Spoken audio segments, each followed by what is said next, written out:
Start. Hello guys, स्वागत है आपका आरपीएस अड्डा क्लासेस पर।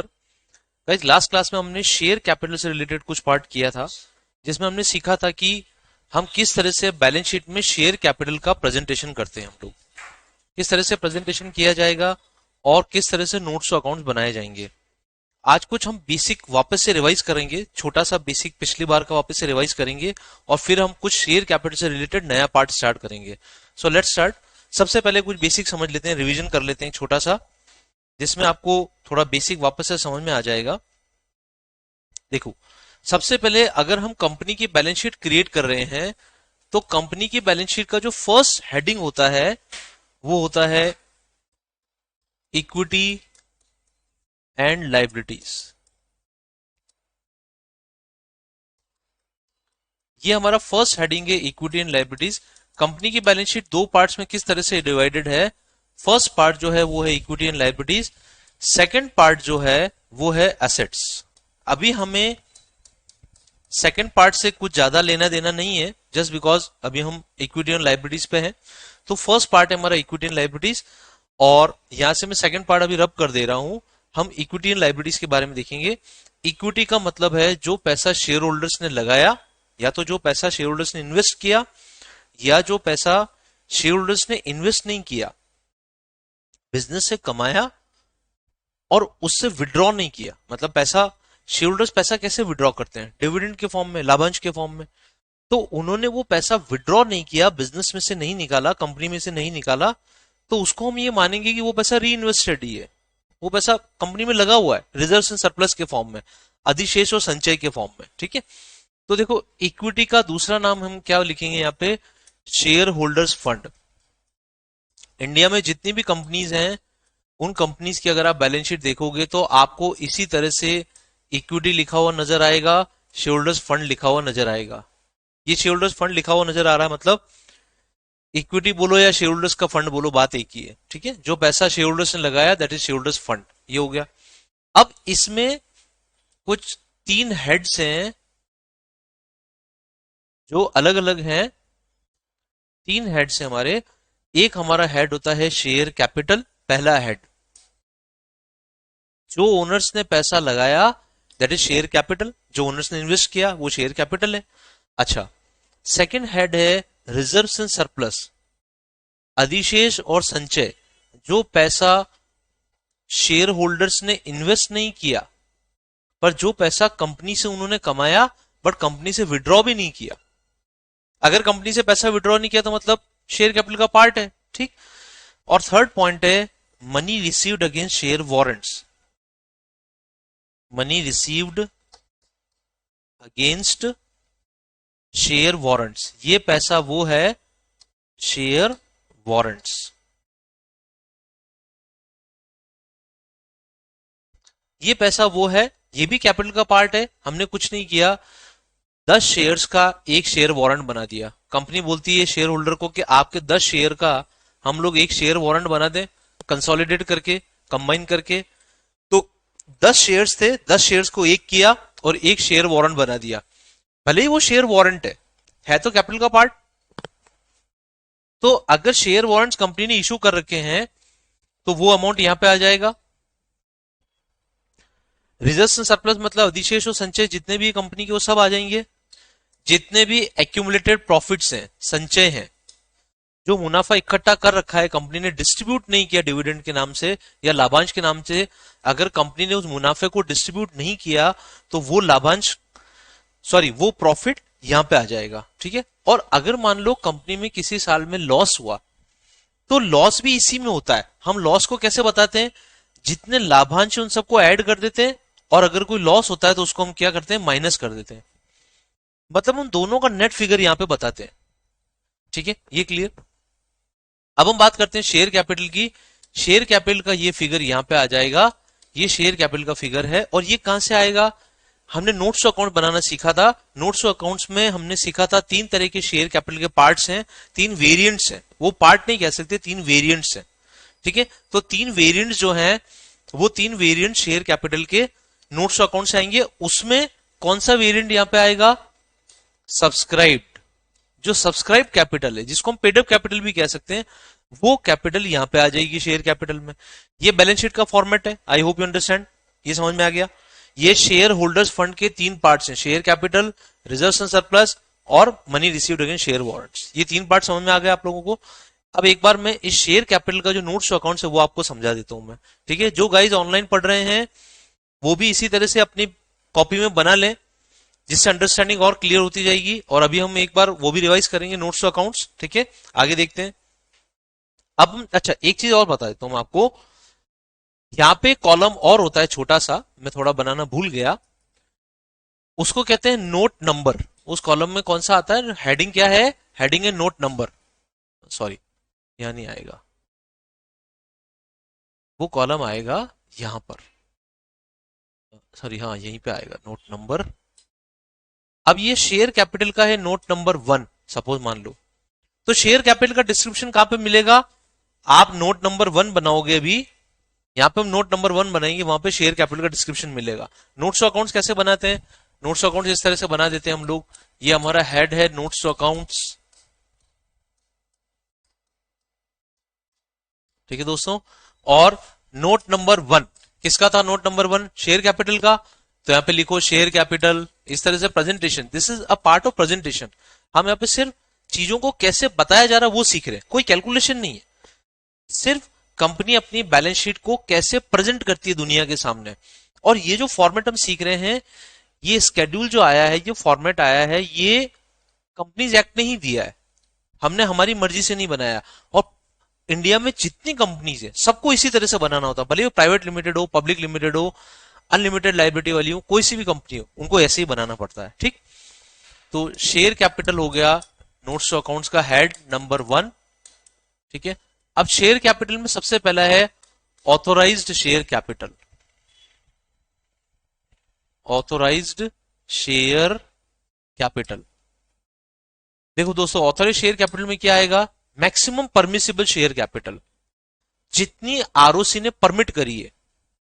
कंपनी की जो बिजनेस है, कंपनी का जो व्यापार है, उस व्यापार के अनुसार कंपनी को जो आरओसी ने परमिट करी है, और ये परमिशन भी हम ही लेते हैं, मेमोरेंडम एसोसिएशन में लिख के भेज देते हैं, हमें इतनी कैपिटल की रिक्वायरमेंट है, आरओसी को फिजिबल लगता है तो आरओसी परमिट करके भेज देता है, ठीक है। आप अपनी कंपनी की लाइफ टाइम में इतनी कैपिटल रेज कर सकते हैं, समझ आए, इतना पैसा आप बाजार से रेज कर सकते हैं।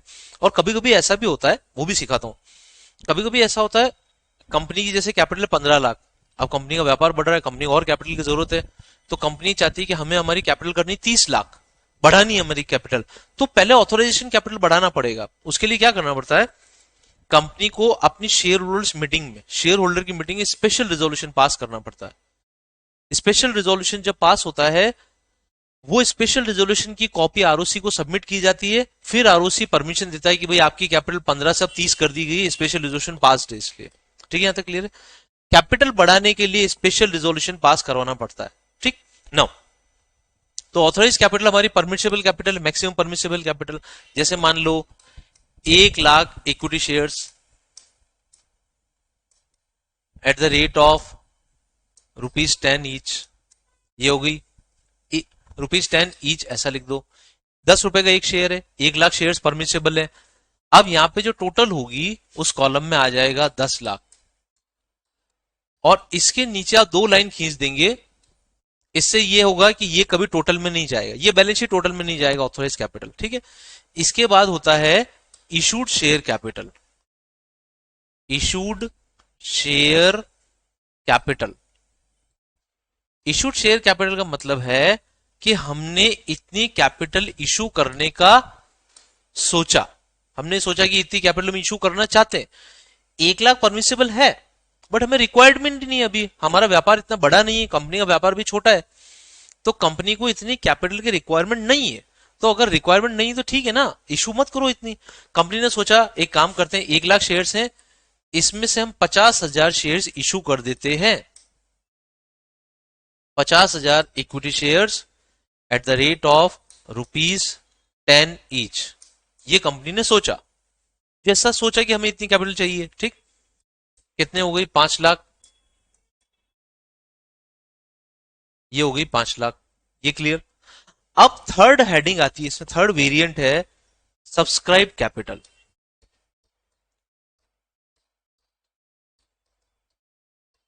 Subscribed capital. मैंने सब्सक्राइब कैपिटल को कैपिटल लेटर में क्यों लिखा? सब्सक्राइब के दो पार्ट्स हैं, एक पार्ट है subscribed and fully paid up. Subscribed and fully paid up, ये वो शेयर कैपिटल का पार्ट है जिसमें हमने 10 रुपए का शेयर था, उसकी फेस वैल्यू अंकित मूल्य क्या था? 10 रुपए। हमने 10 रुपए का शेयर 10 रुपए पे मंगवा लिया, मतलब पूरे 10 रुपए मंगवा लिए, वो subscribe and fully paid up है। मान लो 50,000 शेयर्स हैं, 50,000 शेयर्स पे हमने पूरे 10 रुपए मंगवा लिए, मान लीजिए 48,000 शेयर्स ऐसे हैं जिनके ऊपर पूरे 10 रुपए आ गए, और 2,000 शेयर होल्डर्स ऐसे हैं जिन्होंने सिर्फ 8 रुपए दिए, 10 रुपए पूरे नहीं दिए। तो subscribe and fully paid up में कितने आ जाएंगे? 48,000 equity shares at the rate of ₹10 each. 10 called up, subscribe and fully paid up में डाल रहे हो मतलब पूरे आ चुके हैं, ठीक है। तो ये टोटल हो जाएगा 4,80,000।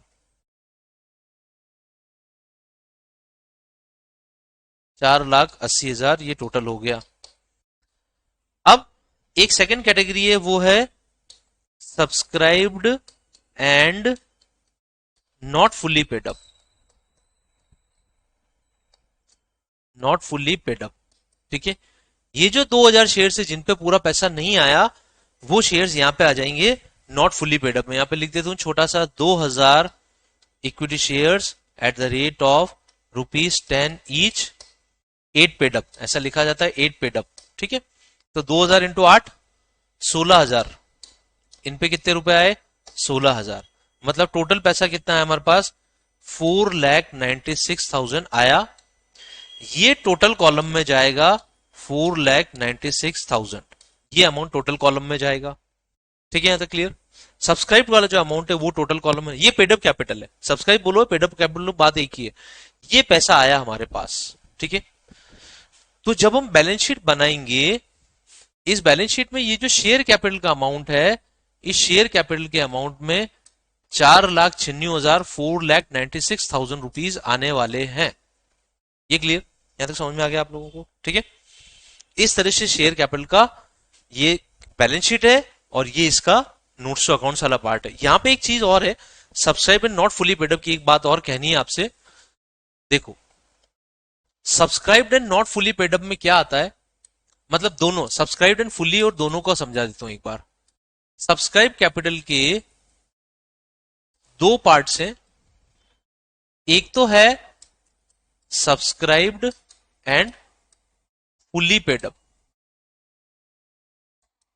और एक है subscribed and not fully paid up.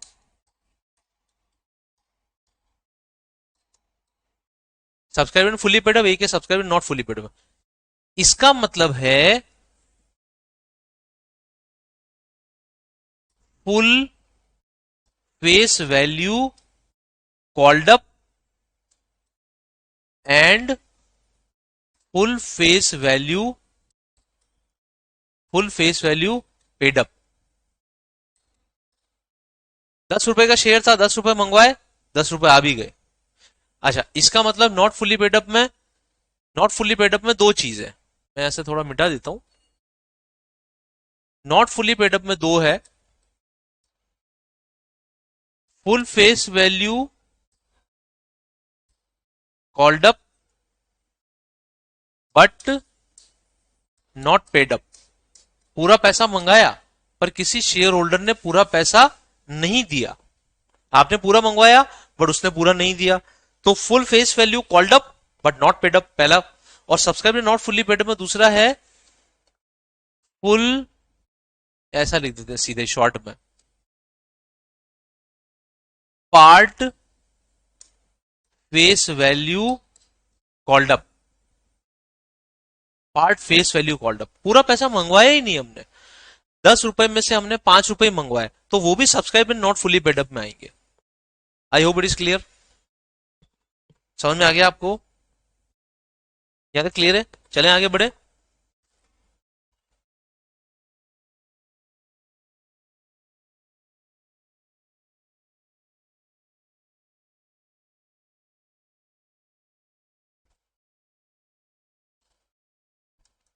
ठीक है, शेयर कैपिटल का बैलेंस शीट वाला पार्ट समझ में आ गया आप लोगों को। ठीक है, अब देखो आज हम कुछ पार्ट कर रहे हैं जो लॉ से रिलेटेड है कुछ पार्ट, और कुछ पार्ट एक प्रोसेस से रिलेटेड है।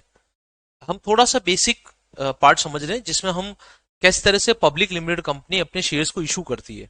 ठीक है, तो उसमें सबसे पहले हमने सीखा था कि जो कंपनी के प्रवर्तक होते हैं, प्रवर्तक मतलब जो कंपनी को बनाते हैं, ठीक है, वो कंपनी के प्रमोटर्स हैं या प्रवर्तक हैं।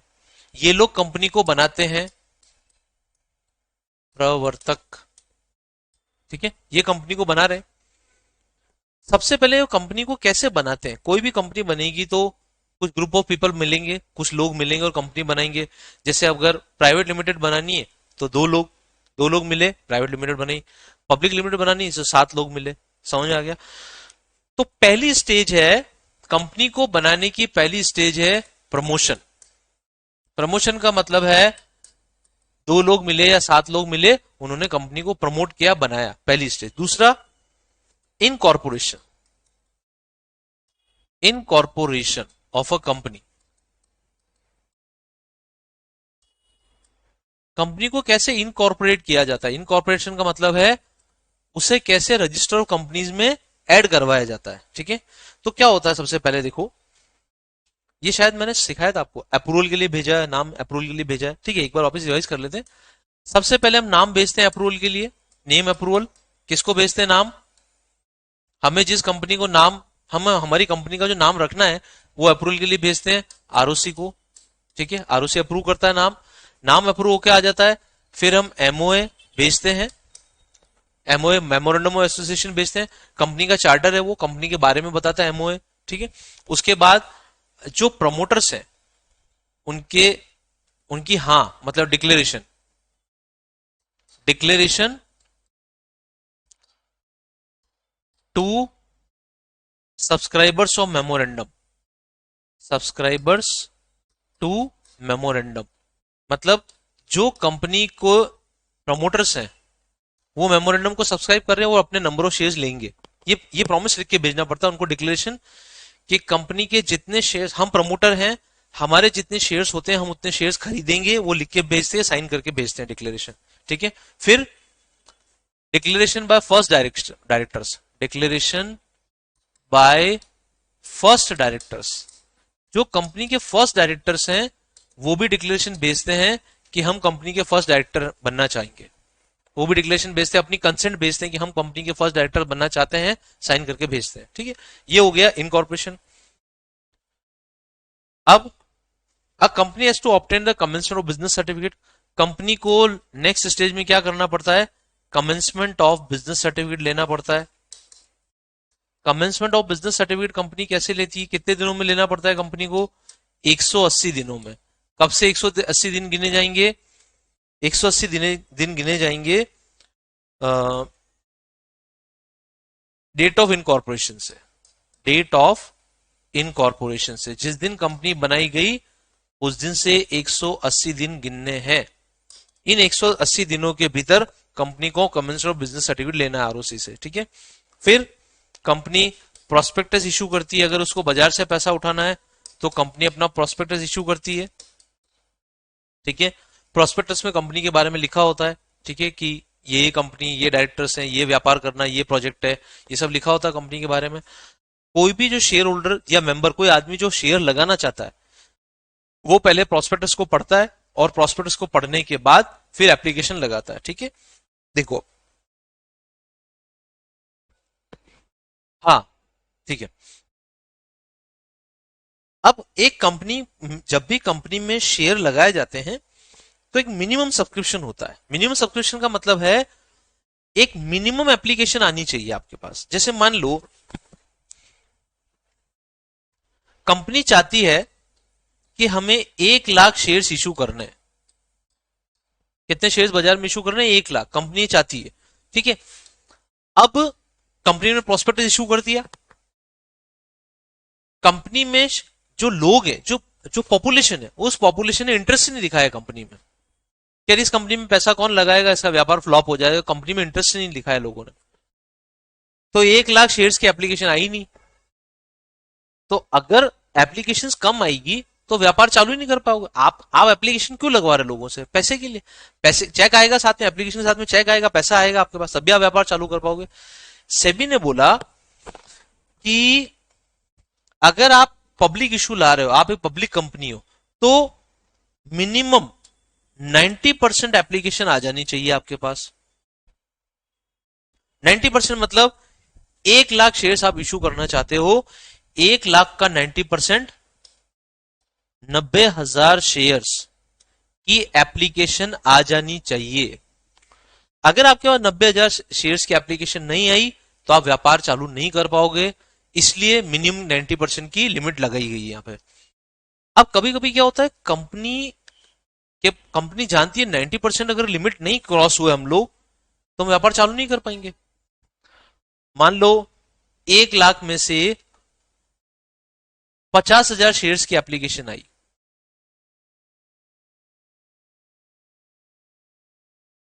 सिर्फ कितनी आई?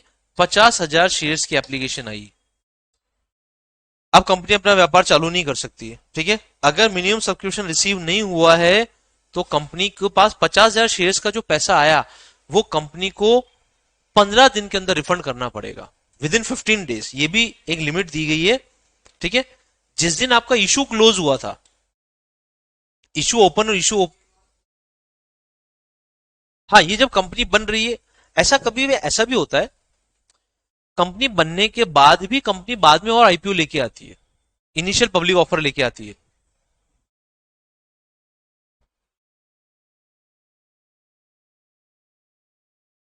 इंटरेस्ट नहीं दिखाएगा, ठीक है। ये 1 लाख शेयर तो बहुत कम है। नई कंपनी भी 1 लाख से कई ज्यादा शेयर इशू करती है बाजार में। आईपीओ जो होता है बहुत बड़ा होता है आईपीओ। नई कंपनीज का भी आईपीओ बहुत बड़ा होता है, छोटा नहीं होता। नई कंपनीज का भी, जैसे पेटीएम का आईपीओ आया था, पेटीएम तो पहली बार लाया मार्केट में आईपीओ, बहुत बड़ा आईपीओ था पेटीएम का। नई कंपनीज का आईपीओ बहुत बड़ा होता है, ऐसा नहीं, ठीक। हाँ, पुरानी कंपनी में अपना नए शेयर्स ला सकती है बाजार में, क्योंकि उसको पैसे की जरूरत है, तो पुरानी पुरानी कंपनी भी जो ऑलरेडी चल रही है वो भी नए शेयर्स बाजार में ला सकती है, ठीक है। तो देखो, मिनिमम सब्सक्रिप्शन यहाँ पे पूरा नहीं हुआ तो एक आईपीओ की ओपन डेट होती है, आईपीओ ओपन होता है एक डेट पे और एक डेट पे आईपीओ क्लोज हो जाता है, ठीक है। देखो, आईपीओ ओपन होने का मतलब है जैसे आईपीओ ओपन हुआ, पब्लिक इस समय अपने शेयर्स की एप्लीकेशन लगा सकती है, और क्लोज होने का मतलब है इस डेट के बाद अब आप एप्लीकेशन नहीं लगा सकते, आईपीओ क्लोज हो गया। आईपीओ की जो क्लोजर डेट होती है, जो आईपीओ की क्लोजिंग डेट है, इनिशियल पब्लिक ऑफर की जो क्लोजिंग डेट है, उस डेट से 15 दिनों के अंदर, विद इन 15 डेज, कंपनी को क्या करना पड़ता है? With in 15 days. ये भी ये मैं इसलिए सिखा रहा हूं क्योंकि इस पे क्वेश्चन आ सकता है। क्लोजिंग डेट जिस दिन आईपीओ बंद हुआ, अब आप एप्लीकेशन नहीं लगा सकते, उसके अगले 15 दिनों के अंदर कंपनी को ये जो 50,000 शेयर्स की एप्लीकेशन आई है, इन पे पैसा वापस रिफंड करना पड़ेगा। क्योंकि कंपनी कितना इशू करना चाहती थी? 1 लाख। 1 लाख के बदले में कितने शेयर्स की एप्लीकेशन आई? 50,000 ही। कंपनी अपना व्यापार चालू नहीं कर सकती। सेबी ने बोला है कि भैया 90% मिनिमम चाहिए। आपको 90% कहां है? आप तो 50% पे अटक गए। ऐसे केस में कंपनी को अगले 15 दिनों में, क्लोजर डेट से 15 दिनों के अंदर सारा पैसा रिफंड करना पड़ेगा वापस से, और आईपीओ नहीं लेके आ सकती कंपनी। Logic clear? 15 दिनों के अंदर सारा पैसा रिफंड किया जाए, ये क्लियर? अब आते हैं 90% की लिमिट पे वापस एक बार। सपोज मानो पीरियड, सपोज मान लो कि कंपनी ने 1 लाख शेयर्स इशू करे। कंपनी ने एप्लीकेशन कितनी इनवाइट करी? 1 लाख शेयर्स की। पब्लिक ने 70,000 शेयर्स की एप्लीकेशन लगाई।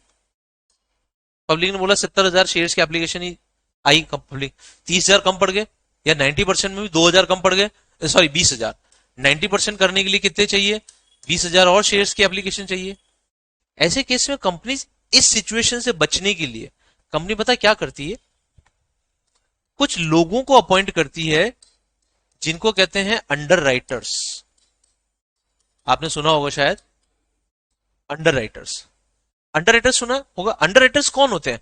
अंडर राइटर्स जो होते हैं वो या तो इंडिविजुअल हो सकते हैं, इंडिविजुअल मतलब हम जैसे और आपके जैसे पर्सन्स इंडिविजुअल हो सकते हैं, इंडिविजुअल्स भी हो सकते हैं, और अंडर राइटर्स इंस्टीट्यूशंस भी होते हैं। इंस्टीट्यूशन मतलब संस्थाएं भी होती है, बहुत सारी ऐसी कंपनियां जो अंडर राइटिंग का ही काम करती है। ये कंपनीज या ये लोग क्या कहते हैं, कंपनी को, कंपनी के साथ पहले कॉन्ट्रैक्ट हो जाता है कि अगर पब्लिक ने शेयर्स कम लगाए तो 90% की लिमिट को पूरा करने के लिए हम शेयर्स खरीद लेंगे आपके, जिससे आपकी 90% की लिमिट पूरी हो जाएगी। तो ये जो 20,000 शेयर्स हैं, ये 20,000 शेयर्स कौन खरीद लेगा एक्स्ट्रा? अंडर राइटर खरीद लेंगे। इसके लिए अंडर राइटर को क्या मिलता है? एक्स्ट्रा कमीशन मिलता है।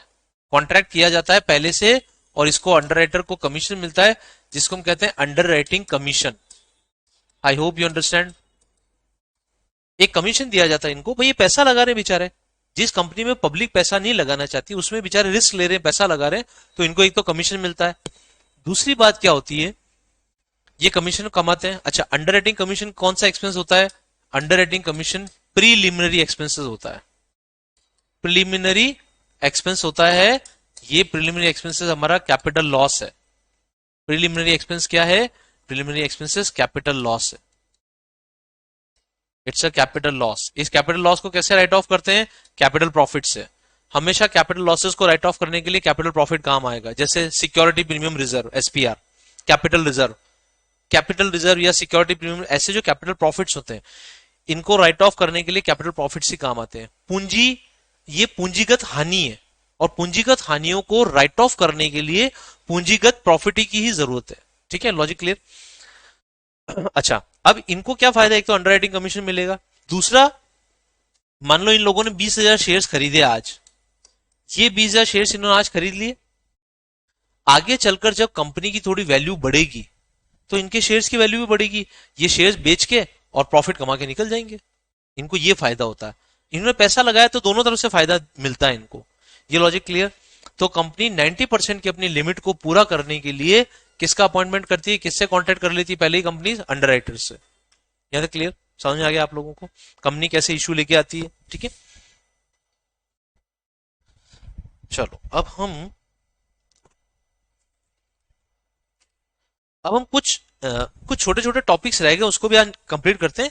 फिर हम शेयर कैपिटल के इशू कैसे किया जाता है, उसकी क्या जनरल एंट्रीज होती है, री इशू, फोर फीचर, वो हम बाद में सीखेंगे अब। ठीक है, पहले हम कुछ छोटे टॉपिक से और लिख लेते हैं, आज कर लेते हैं। देखो, कंपनी के पास, नॉर्मली पब्लिक कंपनी के पास दो तरह के शेयर्स होते हैं। कंपनी दो तरह के शेयर्स इशू कर सकती है, एक तो होता है इक्विटी और प्रेफरेंस।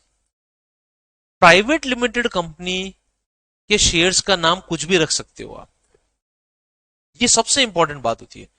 प्राइवेट लिमिटेड कंपनी को अपने शेयर्स का नाम इक्विटी या प्रेफरेंस रखने की जरूरत नहीं है।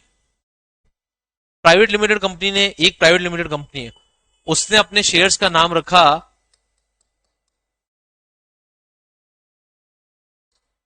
टाइगर शेयर्स, रख सकती है। प्राइवेट लिमिटेड को कोई मना नहीं है कि वो अपने शेयर्स का नाम टाइगर शेयर्स रखे, डॉगी शेयर्स रखे, कुछ भी रखे। पर जो पब्लिक लिमिटेड कंपनी है, कंपनीज एक्ट में साफ लिखा है, पब्लिक लिमिटेड कंपनी की जो शेयर्स का टाइप होता है, वो दो ही तरह के शेयर्स इशू कर सकती है। एक तो इशू कर सकती है प्रेफरेंस शेयर्स, अधिमानी, प्रेफरेंस शेयर्स या अधिमानी, अधिमानी या इनको राइट ज्यादा अधिमानी कहते हैं ना इनको, अधिमानी शेयर्स।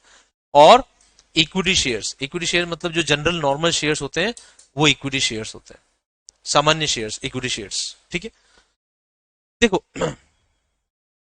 इन दोनों में फर्क क्या है?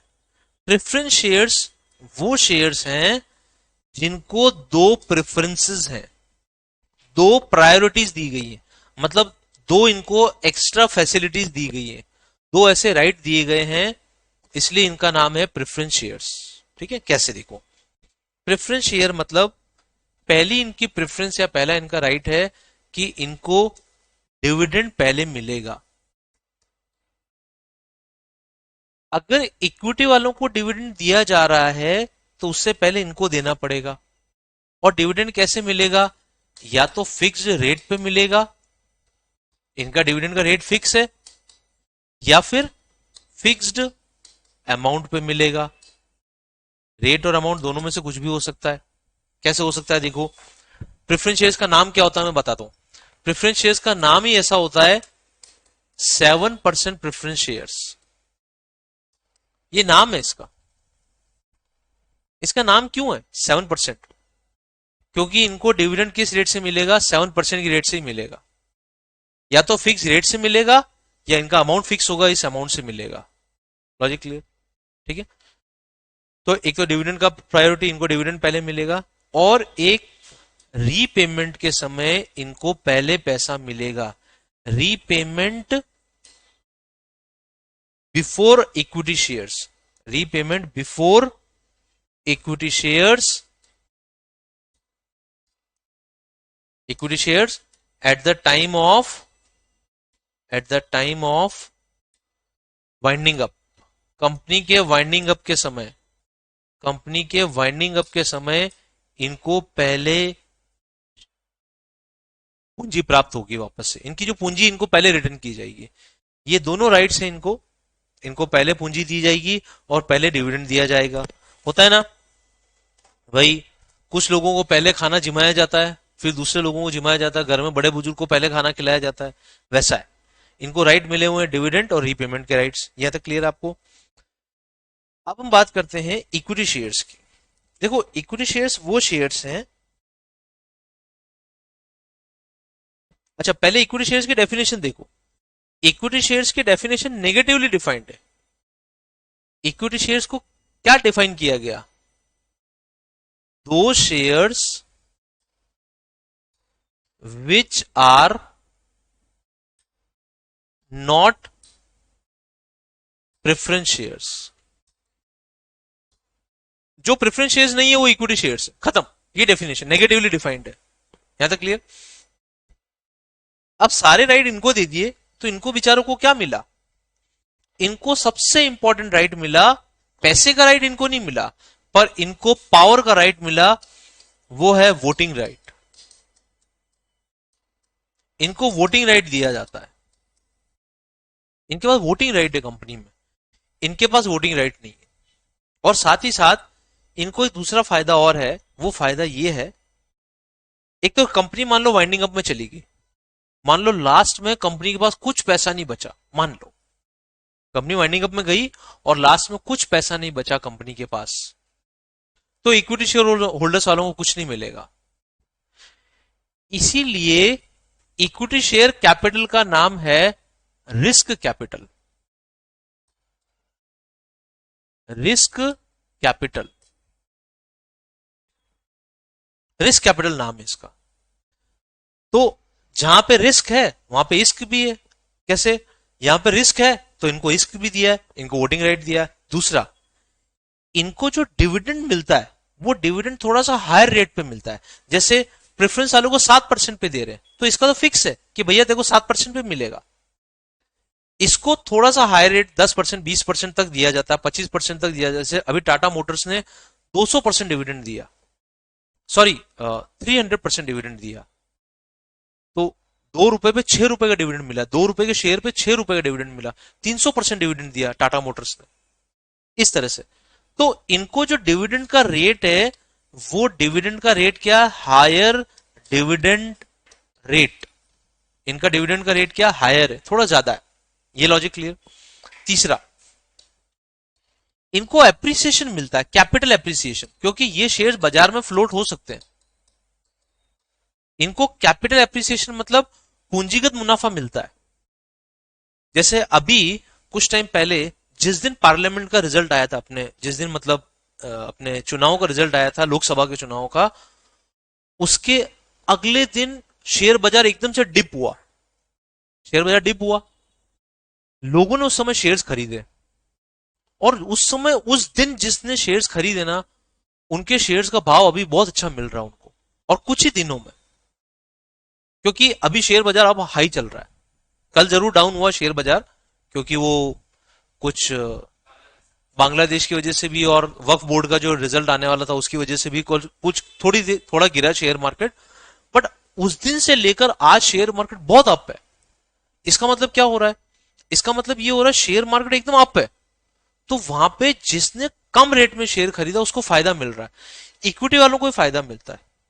क्योंकि इक्विटी शेयर्स बाजार में फ्लोट किए जाते हैं, मतलब बाजार में इनका लेन देन होता है, इनका बाजार में लेन देन नहीं होता ज्यादा। बाजार में लेन देन किया जा सकता है इनका, पर लोग करते नहीं क्योंकि इनकी फिक्स्ड इनकम है, तो चलता रहता है ऐसे। ये नॉर्मली किसके लिए अच्छे होते हैं?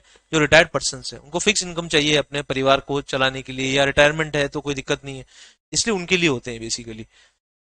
तो यहाँ पे इनको क्या फायदा मिलता है? Voting right, rate of dividend ज्यादा होता है इनका, और इनको कैपिटल एप्रिसिएशन कहते हैं। इसको हम कहते हैं कैपिटल एप्रिसिएशन।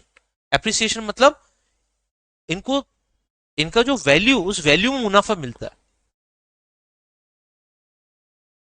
वो इक्विटी होते हैं सारे, इक्विटी, इक्विटी में डील करते हैं। हाँ, हर एक शेयर के, हर एक कंपनी की रेट्स में डिफरेंस इसलिए होता है क्योंकि हर एक कंपनी के बाजार वैल्यू अलग अलग है। क्या डिफरेंस मतलब? अच्छा, रेट में डिफरेंस होगा, ऑब्वियसली होगा। इनकी रेट ज्यादा होती है बाजार में, और इनकी रेट्स कम होती है, इनमें डील ही कम किया जाता है, तो रेट्स कम, प्रेफरेंस में डील किया जाता है। प्रेफरेंस शेयर भी फ्लोट होते हैं, बट कम फ्लोट होते हैं, इसमें लोग डील ही नहीं करते ज्यादा, क्योंकि इनकी इनकी इनकम फिक्स्ड है, तो कोई ज्यादा फर्क नहीं पड़ता। इनमें तो क्या होता है, डिविडेंड भी ज्यादा मिलता है, एप्रिसिएशन मिलता है, वोटिंग राइट मिलता है, तो वो फायदा मिलता है, इसलिए इसमें ज्यादा फ्लोट किया जाता है। कम है, रिस्क बहुत कम है, क्योंकि आपको फिक्स इनकम मिल रही है। कंपनी डूब भी गई मान लो, कंपनी डूबने के बाद असेट्स को बेच के, जितनी संपत्ति है उनको बेच के पैसा इनका मिल ही जाता है। इनका हो सकता है नहीं भी मिले, इसीलिए इसको रिस्क कैपिटल कहा जाता है। Logic clear? यहाँ समझ में आ गया आप लोगों को? फटाफट लिख लो आप, अगर लिखना चाहते हो तो। वापिस पीछे आऊं? ये लिखना आप लोगों को। ये तो हो गया ना सब, ये भी हो गया, कैपिटल वाला पार्ट भी आपका हो गया। ये तो हमने लास्ट क्लास में लिखा ही था, है ना? ये भी पहले हमने लिख चुके थे एक बार, ये तो रिवाइज कराया था मैंने। ठीक है, अंडर राइटिंग का लिखना आपको, अंडर राइटिंग कमीशन क्या होता है, ये सब। हाँ, लिख लो आप, फटाफट लिख लो। आप इस चार्ट को बना लो पहले तो। अंडर राइटर को क्या दिया जाता है? ये अंडर राइटर्स हैं जो शेयर्स को अंडर राइट करते हैं, और इनको, अच्छा, ये अंडर राइटिंग कौन कर सकते हैं? इंडिविजुअल। इंडिविजुअल मतलब हमारे जैसे person, natural person, natural person. और इंस्टीट्यूशन क्या होते हैं? इंस्टीट्यूशन जैसे कंपनीज, फर्म्स, ये सब, कंपनीज, फर्म्स, ये सब।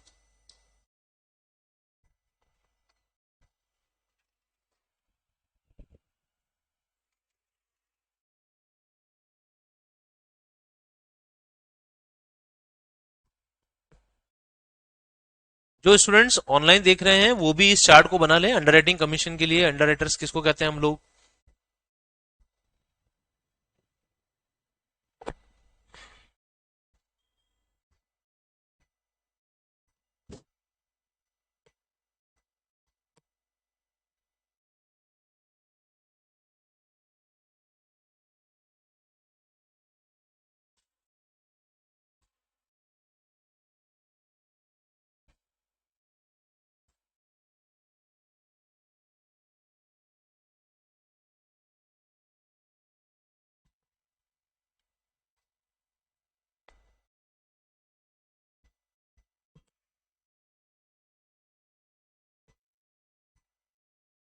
अंडर राइटिंग कमीशन खुद अपने आप में प्रिलिमिनरी एक्सपेंस है। अंडर राइटिंग कमीशन ही अपने आप में प्रीलिमिनरी एक्सपेंस है। प्रीलिमिनरी एक्सपेंस मतलब कंपनी बनाने के जो एक्सपेंसेस है। तो अगर पहली बार आप इशू ला रहे हो तो अंडर राइटिंग कमीशन कंपनी बनाने के पहले का भी एक्सपेंस है, या बाद में भी अगर शेयर्स लाए आप, तो अंडर राइटिंग कमीशन एक तरह का कैपिटल लॉस है। इसको हम प्रीलिमिनरी एक्सपेंस मानते हैं, कैपिटल लॉस मानते हैं।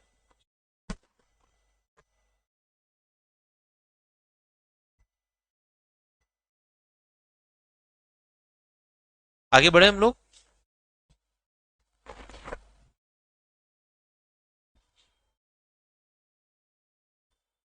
ठीक है, अब देखो, ये हो गया अंडर राइटिंग कमीशन वाला पार्ट। ये वाला पार्ट इक्विटी प्रेफरेंस का है, ये आप फटाफट नोट कर लें कि प्रेफरेंस शेयर्स को डिविडेंड में राइट होता है, रीपेमेंट में राइट होता है। वाइंडिंग अप में चली गई कंपनी तो पहले प्रेफरेंस शेयर्स को राइट मिलेगा, फटाफट नोट कर लें आप।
रीपेमेंट बिफोर इक्विटी शेयर, जब कंपनी वाइंड अप में गई, देखो मैं आपको एक सीरीज बताता हूं, ध्यान से समझना। कंपनी मान लो चली गई वाइंडिंग अप में, तो कंपनी सबसे पहले क्या करेगी, अपने जो असेट्स है, अपनी जो संपत्तियां हैं, उन संपत्तियों को रियलाइज करेगी। रियलाइज करने का मतलब है संपत्तियों को बेचेगी। कंपनी ने अपनी संपत्तियां बेची, एसेट्स को बेचा। एसेट्स को बेच के जो पैसा आया, उसमें सबसे पहले किसका रीपेमेंट होगा?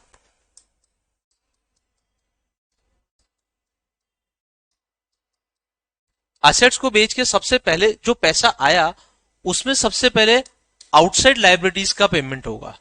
आउटसाइड लाइबिलिटीज मतलब एक्सटर्नल लाइबिलिटीज, जैसे बैंक लोन, बैंक ओवरड्राफ्ट, ये सब क्या है? ये सब आउटसाइड लाइबिलिटी है। बैंक लोन, ठीक है, क्रेडिटर्स जो देनदार हैं, ठीक है, इन सब का सबसे पहले पेमेंट होगा। उसके बाद ये फर्स्ट प्रायोरिटी है।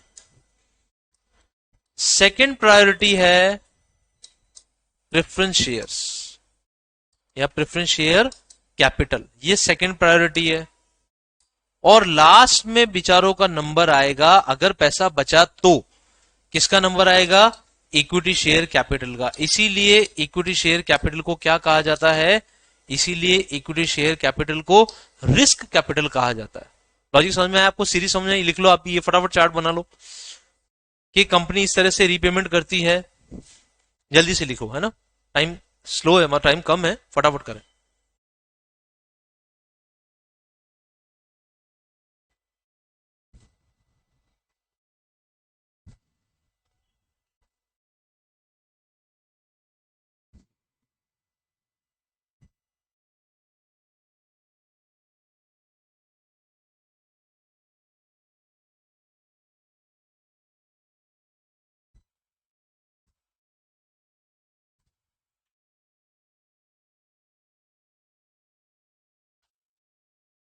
बस 10 मिनट्स।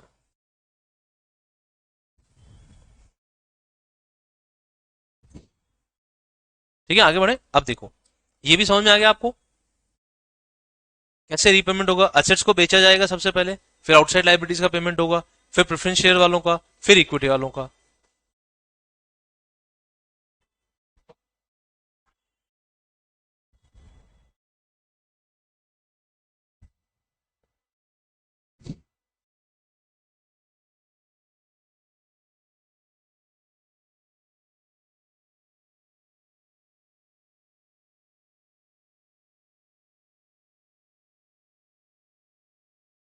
ठीक है, आगे बढ़े। अब सुनो, अब हम एक ऐसा पार्ट करें जिसमें प्रेफरेंस शेयर्स और के डिवाइडेशन, प्रेफरेंस शेयर्स जो है उनके टाइप्स पढ़ेंगे हम लोग, है ना। तो प्रेफरेंस शेयर कैपिटल कितने टाइप के होते हैं या प्रेफरेंस शेयर्स कितने टाइप के होते हैं, उनके बारे में पढ़ेंगे हम लोग। देखो, सबसे पहला प्रेफरेंस शेयर्स होते हैं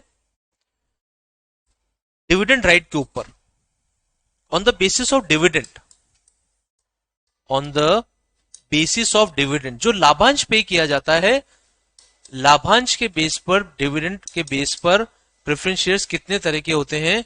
on the basis of dividend preference shares दो तरह के होते हैं, ठीक है। पहला होता है क्यूमुलेटिव प्रेफरेंस शेयर,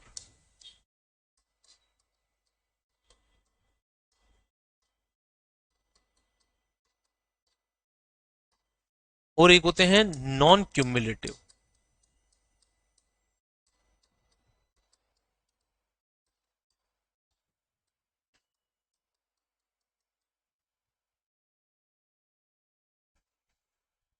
देखो, क्यूमुलेटिव प्रेफरेंस शेयर्स का क्या मतलब है, ये समझते हैं पहले हम कि किसको हम क्यूमुलेटिव प्रेफरेंस शेयर्स कहते हैं। ये वो प्रेफरेंस शेयर्स हैं जिनके ऊपर डिविडेंड अगर आप एक साल नहीं दे पाए तो वो डिविडेंड कैरी हो जाएगा, वो लाभांश का जो राइट है, उनका जो डिविडेंड पाने का राइट है, वो कैरी होकर आगे बढ़ जाएगा। जैसे फॉर एग्जाम्पल, हम इसमें एक एग्जाम्पल लेते हैं। हमने 1 लाख रुपए के प्रेफरेंस शेयर्स इशू किए, ₹1 लाख फॉर एग्जाम्पल। इन पे प्रेफरेंस शेयर्स पे 7% डिविडेंड का राइट है, तो 1 लाख का 7% कितना हो जाएगा? 7,000 रुपए इनका राइट है, ठीक है। फाइनेंशियल ईयर है हमारा 31 मार्च 2021। ये फाइनेंशियल ईयर है हमारा 31 मार्च 2022। ये फाइनेंशियल ईयर है हमारा 31 मार्च 2023। ये क्लियर। एक और ऐड करता हूं, ये है 31 मार्च 2024। इसमें भी एक नई चीज समझाऊंगा, ठीक है। देखो, 4 फाइनेंशियल ईयर है। कंपनी इस 31 मार्च 2021 में कंपनी को प्रॉफिट कम हुआ, तो कंपनी ने लाभांश इक्विटी वालों को भी नहीं दिया और प्रेफरेंस वालों को भी नहीं दिया, कोई बात नहीं। कंपनी को फिर से लाभांश कम हुआ, 31 मार्च प्रॉफिट कम हुआ, तो कंपनी ने लाभांश नहीं दिया, ये भी क्लियर। यहां पे भी कंपनी को, अच्छा अब कंपनी यहां पे आई, यहां पे कंपनी को मुनाफा हुआ, कंपनी लाभांश देना चाहती है, कंपनी लाभांश देना चाहती है। तो कंपनी ने सोचा अब हम लाभांश देना चाहते हैं, तो कंपनी इक्विटी वालों को लाभांश देने लगी। कंपनी ने बोला कि इक्विटी वालों को लाभांश देने से पहले प्रेफरेंस वालों को भी देना पड़ेगा, क्योंकि प्रेफरेंस शेयर्स कौन से हैं? क्यूमुलेटिव। क्यूमुलेटिव मतलब इनका राइट आगे कैरी होता जाएगा। अगर कंपनी इस पर्टिकुलर ईयर में लाभांश देना चाहती है, तो कंपनी को 21,000 रुपए प्रेफरेंस शेयर होल्डर्स को देने पड़ेंगे। 21,000 कैसे आया? 7,000, 7,000 और 7,000, तो 7 × 3, 21,000 रुपए पहले प्रेफरेंस वालों को देने पड़ेंगे, तब जाके ये इक्विटी वालों को इस साल लाभांश दे पाएगी। ये क्लियर। अब एक नई चीज, अगर कंपनी लगातार 3 साल तक प्रेफरेंस शेयर वालों को, जो क्यूमुलेटिव है, उन प्रेफरेंस शेयर होल्डर को अगर 3 साल लगातार कंपनी लाभांश नहीं दे पाती है, तो चौथे साल में, ये चौथा साल आ गया, चौथे साल में इन प्रेफरेंस शेयर होल्डर्स को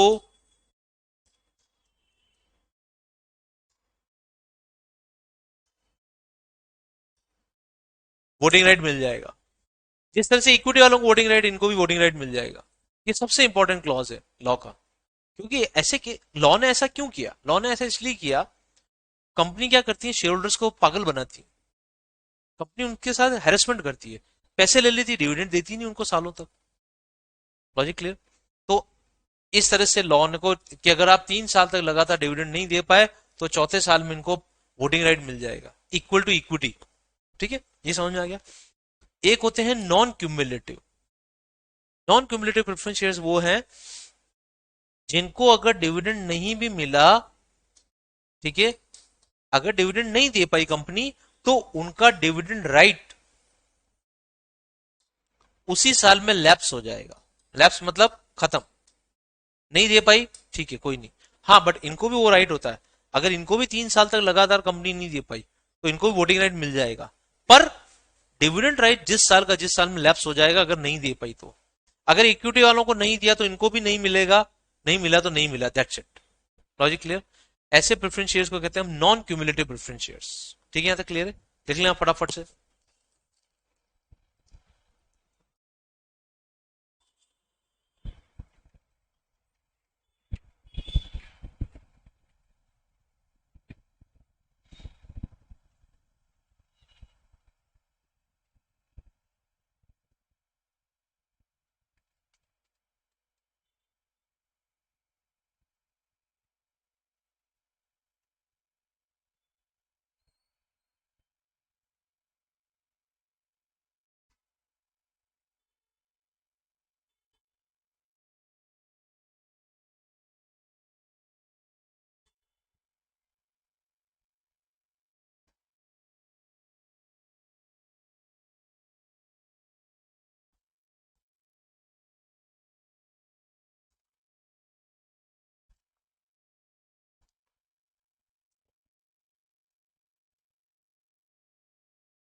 ठीक है, आगे बढ़े हम लोग।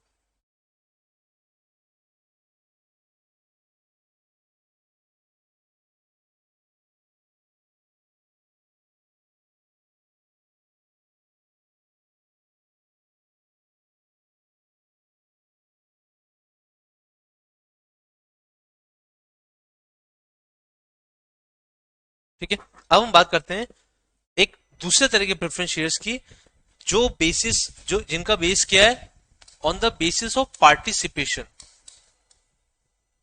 On the basis of participation in surplus, on the basis of participation in surplus, surplus के बेस पर। सरप्लस का मतलब ये, जो मुनाफा बचा, जो कंपनी का मुनाफा बचा हुआ है डिविडेंड्स देने के बाद, लाभांश देने के बाद जो मुनाफा बचा हुआ है, क्या उसमें प्रेफरेंस शेयर्स पार्टिसिपेट कर सकते हैं? क्या उस मुनाफे को प्रेफरेंस शेयर होल्डर्स ले सकते हैं? उसके बेस पे, उसके बेस पे हमारे पास दो तरह के प्रेफरेंस शेयर्स होते हैं। एक होते हैं पार्टिसिपेटिंग और एक होते हैं नॉन पार्टिसिपेटिंग, नॉन पार्टिसिपेटिंग। देखो पार्टिसिपेटिंग प्रेफरेंस शेयर्स कौन से होते हैं? पार्टिसिपेटिंग प्रेफरेंस शेयर्स वो हैं जो मुनाफे में पार्टिसिपेट कर सकते हैं। पहले हम समझ लेते हैं एक बार। जैसे हमने प्रेफरेंस शेयर्स के बारे में क्या पढ़ा? हमने प्रेफरेंस शेयर्स के बारे में पढ़ा कि इनको डिविडेंड का राइट है, डिविडेंड इनको पहले मिलेगा। क्या डिविडेंड मिलने तक सीमित है इनका मुनाफा? ये उसके बेस पे। अगर प्रेफरेंस शेयर्स नॉन पार्टिसिपेटिंग है, नॉन पार्टिसिपेटिंग मतलब है 7% प्रेफरेंस शेयर है, मान लो 7% प्रेफरेंस शेयर, तो इनको 7% लाभांश मिला, उसके बाद इनको कुछ भी नहीं मिलेगा। पहले इनको लाभांश मिल जाएगा, फिर मान लो इक्विटी वालों को 20% लाभांश मिला, तो 20% इक्विटी शेयर्स को लाभांश मिल जाएगा। मान लो बोर्ड ऑफ डायरेक्टर ने डिक्लेयर किया 20%, तो इनको 20% मिल जाएगा। ये 20% मिलने के बाद अगर कुछ मुनाफा बचता है, उसको हम कहते हैं सरप्लस। क्या ये प्रेफरेंस शेयर होल्डर्स इस सरप्लस में पार्टिसिपेट कर सकते हैं? ये नॉन पार्टिसिपेटिंग है, तो ये प्रेफरेंस शेयर्स सरप्लस में पार्टिसिपेट नहीं कर सकते। ये पूरा का पूरा सरप्लस इक्विटी वालों का है, इनका नहीं है, इसलिए इनका नाम क्या है? Non participating. ये पार्टिसिपेट नहीं कर सकते, ये इसमें अपना अधिकार नहीं मांग सकते, बचे हुए सरप्लस में इनका कोई अधिकार नहीं। Logic clear? एक होते हैं पार्टिसिपेटिंग, प्रेफरेंस डिविडेंड मिल गया, फिर इक्विटी डिविडेंड भी मिल गया, और फिर लास्ट में सरप्लस बचा। तो क्या ये प्रेफरेंस शेयर पार्टिसिपेटिंग वाले सरप्लस में पार्टिसिपेट कर सकते हैं? ये इसमें भी अपना अधिकार मांग सकते हैं? यस, इनमें भी इनका अधिकार होगा, इसलिए इनका नाम है पार्टिसिपेटिंग प्रेफरेंस शेयर्स। लॉजिक समझ में आ गया आपको लोगों? सरप्लस समझ में आ गया? सरप्लस क्या होता है? एक्स्ट्रा जो पैसा बचा, मुनाफा, डिविडेंड लाभांश देने के बाद जो मुनाफा बचा, उसमें इनका अधिकार है, तो ये पार्टिसिपेटिंग, उसमें इसका अधिकार नहीं है, तो ये नॉन पार्टिसिपेटिंग।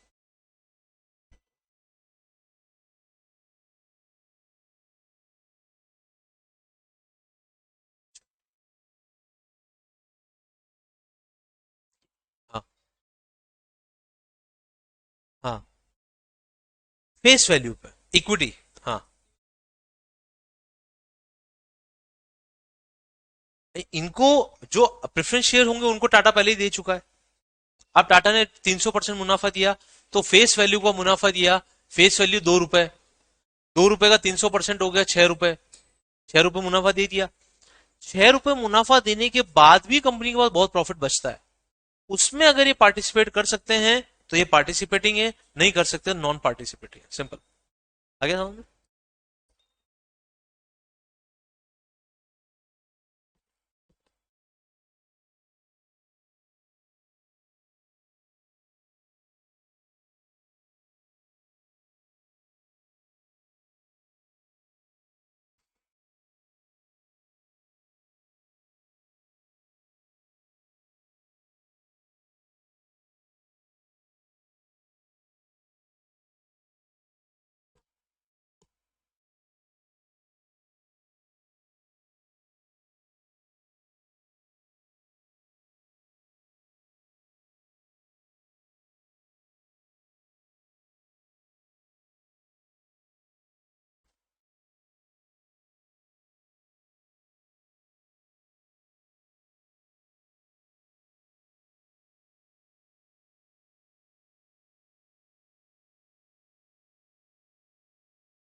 तो दोस्तों यहां तक आके आज की क्लास हमारी ओवर करते हैं हम लोग।